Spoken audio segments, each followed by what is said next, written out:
Hi, I'm Brian Schultz with AwesomeKarateDrills.com. We're back again. I'm going to continue from this down block series. What it's going to do is I'm going to just keep evolving on technique here, trying to adhere to principle, which I will bring up hopefully at some point in the near future. So still coming from Tony putting his left hand on my chest.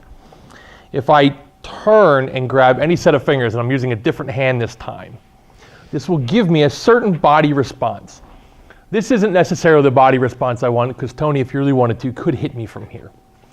So starting from scratch again, I'm going to pin his hand, leaving this hand out of the picture just for clarity, to get him to this position.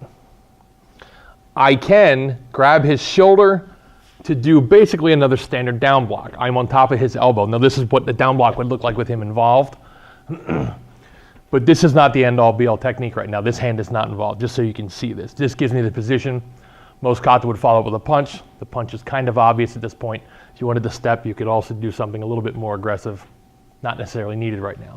So to do that again, I'm going to use my opposite hand, grab the opposite set of fingers. I would down block here, keeping his wrist in my elbow, on top of his elbow, and press down. It puts him in a position where he can't really do a whole lot for self-defense.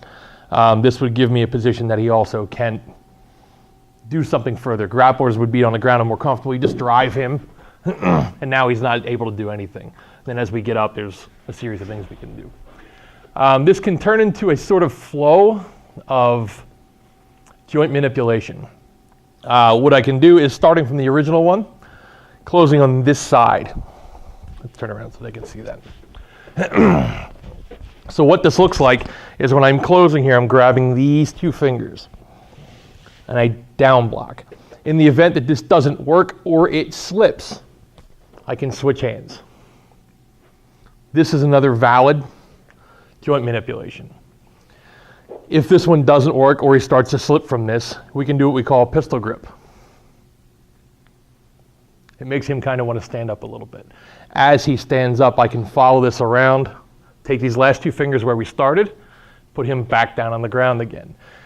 This is a way of kind of ensuring that he stays out of mine to keep on attacking. That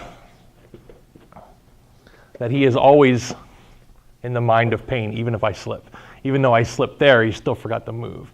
So if I allowed the Tony just to keep tapping on my shoulder, just keep tapping. This could signify that he can punch me while he's doing this, but you notice he forgets to punch. Keep tapping my shoulder. So as he's tapping, keep tapping. It's not really possible for him to keep enough mind to be able to do this. I don't even want to. So if we turn, you start to see a little bit of detail here that I'm essentially trying to touch my forearm to his, pressing on the back of his hand, which we'll talk about in a second. This pistol grip, I pull his thumb like a gun, turning his hand, wedging my finger between his fingers. This gives me this manipulation. I tend not to say lock. Joints are very hard to lock in position, but we can manipulate them by bending tendons, using the nerves in the hand, which is why he's dropping so quite easy. This can also be a down block if you wanted to get into this. This position still can be used for many things. And in the event that he did a wrist grab from here, this could be as simple as me getting his hand and doing the down block. I'm still in the same position, even though it didn't look like I did the same thing to him. So that's it for right now. We'll continue from there. There's lots of detail I can cover. So I'm Brian Schultz with AwesomeKarateDrills.com. Thanks for watching. See you in a bit.